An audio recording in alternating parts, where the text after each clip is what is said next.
Grillenheimer. Now, I'm not going to go any over old cards this time. I don't have a whole lot of time, so let's just look at maybe a few new battle cards that I've done. Let me know what you think, if you like these or not. Let's see here. I'm trying to remember what's ready and what's not. Let's look at I think I did a video on Have a Good Fall, which is based on a card I tried doing on my phone 2 years ago. Blank action. Draw 4 cards off the top of your deck face down. Your opponent chooses 2 cards to reveal. If the 2 cards are the same type, action, upgrade, or base, your opponent does 2 damage to one of their characters. Then scrap the cards drawn for this action. It's basically a game within the game to get. It's not a matching game. They just reveal 2 cards. If they're the same type, they do 2 damage to one of their characters, and they make that choice. And I've thought about doing 2 damage to a character, one of their characters in alt mode, but I'm like, I'm not worried about which side it's on. They do 2 damage to one of their characters. So there's that. Okay, we've looked at those. Gamble. If we looked at Gamble, it's a green pip utility. That is a Predacon faction card. When the equipped character attacks, reveal the top card of your deck. If it's a Predacon faction card, it has focus 1 until end of turn. So this is just a very simple green pip utility that gives focus when you reveal a Predacon card before they attack. It's simple as that, but which means, I don't have many Predacon cards. There are a few Predacon base cards. So yes, if you would reveal a Predacon base card, that's still a Predacon card. So there is that. Let's look at Freighter Smoke. I think I have this spelled right. It's a white pip action. It's just something simple. There is some setup here. Well, Gamble was from Beast Wars, obviously. This is from an episode in G1 from season 3. And what was going on here, I was originally trying to get a screenshot of the freighter itself because it was circling Cybertron and it was billowing all this smoke. And I can't remember if this was on purpose by the Decepticons or not. And the Decepticons used the smoke to fly through to attack Cybertron. So there's that setup there. So if you play this, your chosen character has +2 for battle when your opponent's secret action is revealed to reduce Pierce. So I've made at least a couple of secret action cards that reduce Pierce. There is at least one official card that reduces Pierce to 0. So any of those cards, if they're playing with using a secret action to try to shave off flipped Pierce, all Pierce, Pierce damage, whatever, reduce Pierce by 3, by 2, by 0. Freighter Smoke is going to give you, the player, +2 of attack for battle. So it's going to help you that way. It's not much. This is a common. I made this a common card. So if definitely, if they don't have a secret action in play, don't play Freighter Smoke. It's not going to give you +2 to attack. So, if they have a secret action in play, then you can play it. And if that secret action does not reduce Pierce, you do not get the +2 to attack. It's just that simple. Have we looked at Junkion Console? I feel like we have. Magnetized Pincer Gauntlets.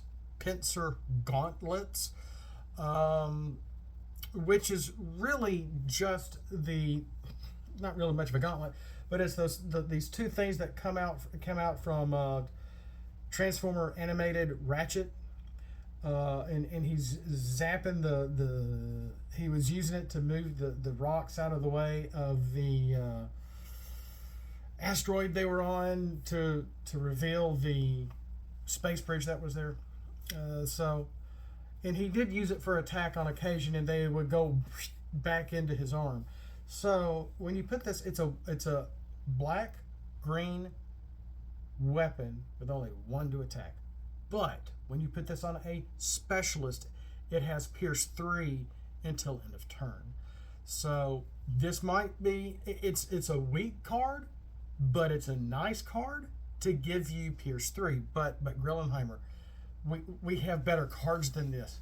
Yeah, but it's going to help fall into place with adding Pierce and having Pierce black-green pip for mostly black decks to give you even more Pierce, even though the attack on the weapon is small.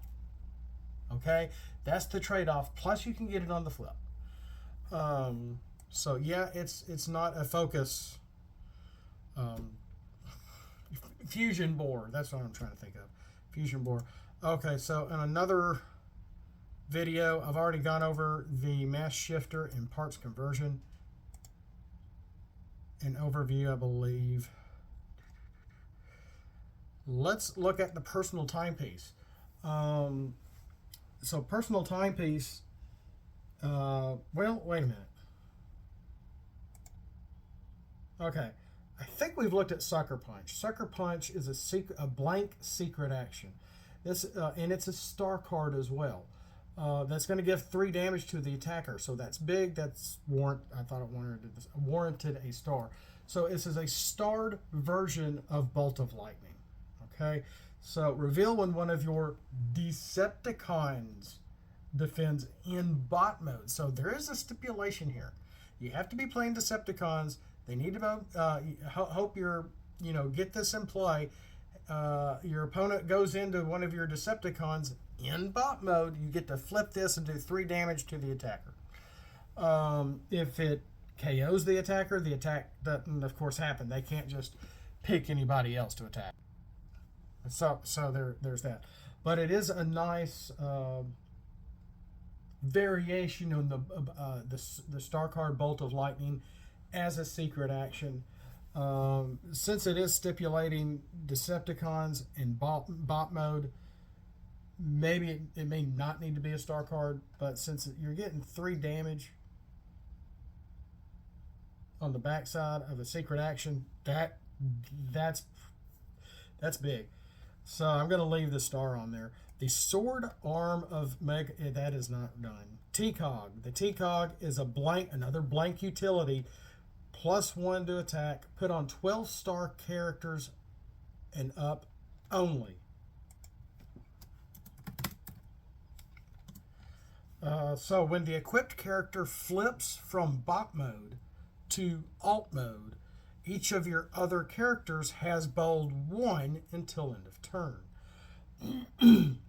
Originally it had put on 12 star characters only, but it's going to be 12 stars and up. So this is the T-Cog. In Pipes is actually holding it. Again, a screen capture from Season 3, and I did flip it. It's just going to give bold 1. It's not much. I mean, Brass Knuckles can do better. But my family's home. But let's look at the personal timepiece real quick, and I got to call it quits. White Pip utility. This upgrade starts with 3 counters on it. Each time the equipped character defends, take a counter off. When this has 0 counters, scrap this card and do 3 damage to an enemy character. So, you get to put counters on it at first. And if your opponent is dealing with counters and they can move counters from one of your upgrades to another one, you could be in trouble. But I don't really see that a lot happening. But at least we got to go over a couple of cards like Gamble, Freighter Smoke, Magnetized Pincer Gauntlets, the personal timepiece, and T-Cog. I have maybe one other that I missed, but not much left. Not much left. More fun coming. We'll see you next time. As always, have a blessed day. Autobots, flip out and let's roll.